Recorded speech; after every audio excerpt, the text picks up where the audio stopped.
দর্শক, শেষ সময়ে পশুর হাটে চলছে বেচা কেনা, আর এই বিষয়ে আলোচনাতে এই মুহূর্তে সরাসরি যুক্ত হচ্ছেন আমাদের সহকর্মী তাওহিদুল ইসলাম।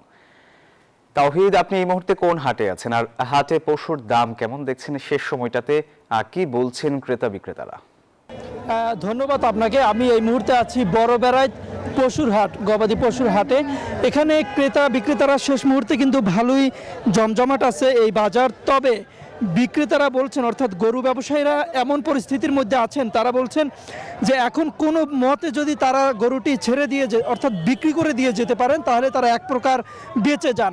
অর্থাৎ গরুর দাম এখন এতটাই কমে গেছে যে ব্যবসায়ীদের চোখে মুখে আমরা দেখতে পাচ্ছি, হতাশার ছাপ দেখতে পাচ্ছি। আর যারা ক্রেতা আছেন তারা বেশ আনন্দে, গরুর দাম কম হওয়ায় তারা বেশ স্বচ্ছন্দে গরু ক্রয় করতে পারছেন। এবং তারা বলছেন, তাদের সঙ্গে আমরা কথা বলেছি, তারা বলছেন যে গরুর দাম কম হওয়ায় এই শেষ রাতে সেপনিল প্রাণঘাতী জীবাণুদের বিরুদ্ধেও দারুণ কার্যকর।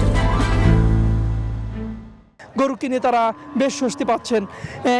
এছাড়া এই বাজার থেকে আমরা দেখেছি যে ব্যবসায়ীরা কিন্তু গরু নিয়েও আর কি বিক্রি করতে পারেননি, এমন ফেরতও নিয়ে যাচ্ছেন গরু। তো তারা বেশ লোকসানে পড়েছেন, এমন অনেক ব্যবসায়ীরা বলছেন।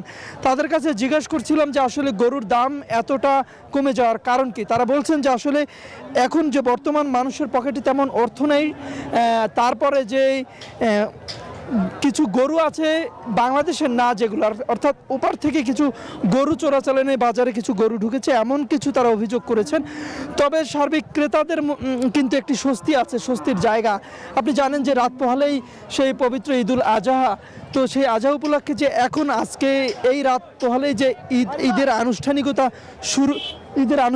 শুরু হবে, সেখানে কিন্তু এই গরু যারা এখন শেষ পর্যায়ে কিনছেন তারা অনেকটা বলছেন যে শেষ পর্যায়ে কিনে অতটা লালন পালনের ঝামেলা পোহাতে হয় না, এবং দামেও অনেকটা কম। তারা মোটামুটি স্বস্তিতেই গরুকে ক্রয় করতে পারছেন। তো এই ছিল আমার কাছে থাকা সর্বশেষ তথ্য। তাওহিদ, আপনাকে ধন্যবাদ।